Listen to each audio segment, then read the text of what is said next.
there, everyone. Welcome back into the Pulse on Technology here on the PulseNetwork.com. I am your host, Tyler Pyburn. Now, obviously, everybody is talking about the breaking news, not the breaking news, but the news in general. Oh, yes, indeed, the brand new iPad. Now, call it what you want, the iPad 3, the iPad HD, the new iPad. Well, guess what? Everybody's buzzing about it. Now, here to talk a little bit more about it is, obviously, just one of our regular experts here as part of the Pulse on Technology Army, if you will. We welcome in Eric Lundquist of Information Week. Eric, how you doing? You could call me Mr. iPad. No, you could. You know, you're totally right in that this is what the news has been about. And it's amazing for someone who covers enterprise computing, the old, you know, the B2B computing, how much the tablets and the iPad has really made its way into companies right now. The iPad 3 really continues that progression. Now, I was going to say, we've continued to talk about this candidly, you know, off camera. Not all of our conversations take place right here, but we continue to talk about the evolution of the tablet in particular. And we heard so often, you know, prior to the tablets, we heard about, well, some of these computers, these tablet computers that are going to be, you know, just based in smart computers. But you know what? The tablet, especially the iPad, seems to be a mainstay now. It doesn't seem like it's just a fad. It seems to be continuing to grow and get stronger. Well, that's what's happening, and it's amazing because it's come into the companies through people going out and buying them and bringing them in. This is not the old, hey, we're going to give you here's your new laptop, which, you know, is really 8 years old and belonged to three people before you. And it's sort of come in so fast that companies don't know quite how to handle it, what to do with it, how to make sure it's secure, how to keep it on the network. And more, what's the content that's supposed to be on it? So it's a really dramatic shift in business computing right now. This whole, even more so than the smartphone. I think the tablets, it's just a different way of interacting and a different way of operating, and companies quite haven't figured out what that's supposed to be yet. Now, what I'm wondering right now, we've seen the different price points of the brand new iPad coming out between, you know, $600, $700, $800, depending on which size you actually want to go with.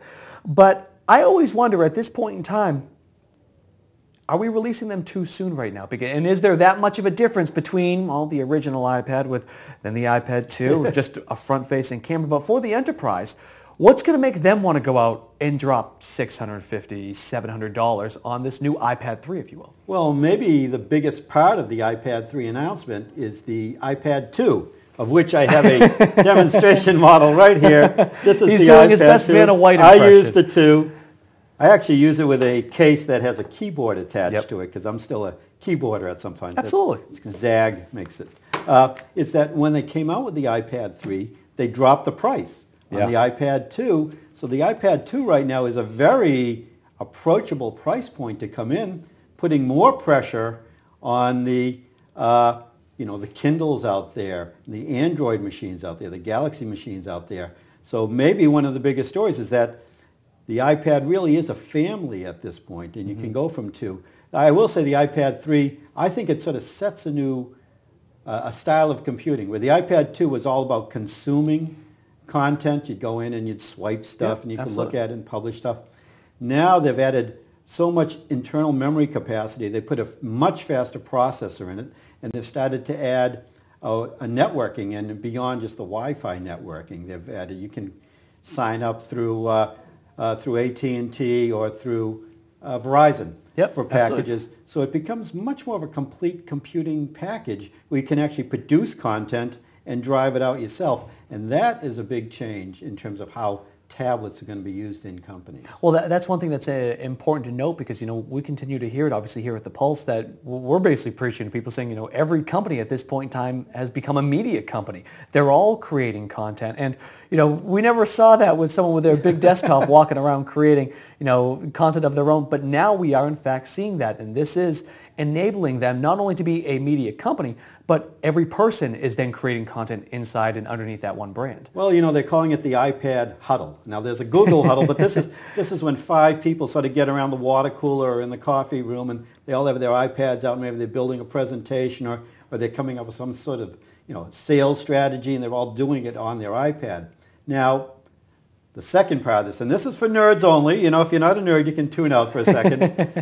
The networks, the corporate networks, never really designed for people being quite so mobile. When you go in a company, you know, you get Wi-Fi really good in one place, and then you go that sort of black hole of there's no Wi-Fi.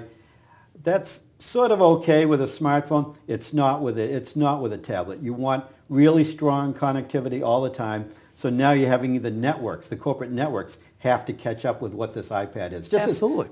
as companies have to totally catch up with what's the content that's going to be on this. How do you interact with people? How does Tyler and Eric, what are we huddling with when we go pull our iPads out? Oh, totally. Yeah. Well, that's one thing I want to kind of touch upon is everybody will look at this and say, what about the marketplace? Now, what does this really mean for the marketplace right now? Because obviously, I believe about 33% of folks out there with tablets have the Fire, have the Kindle of some sort. Yeah. And then, there's about just a couple of percent that people are jumping on board with maybe the little Samsungs or so on and so forth.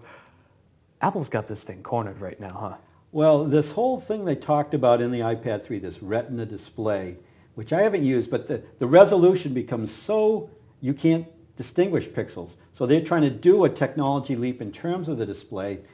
And it's really something that it's not just a competitor for the Kindle in that. They're saying now it's like reading a magazine. The magazine is there. It the is. Photos, it's not like pixelated. You can't tell that it's not a printed page. So I do think, Apple's job is to always sort of outdistance the competition in big technology leaps.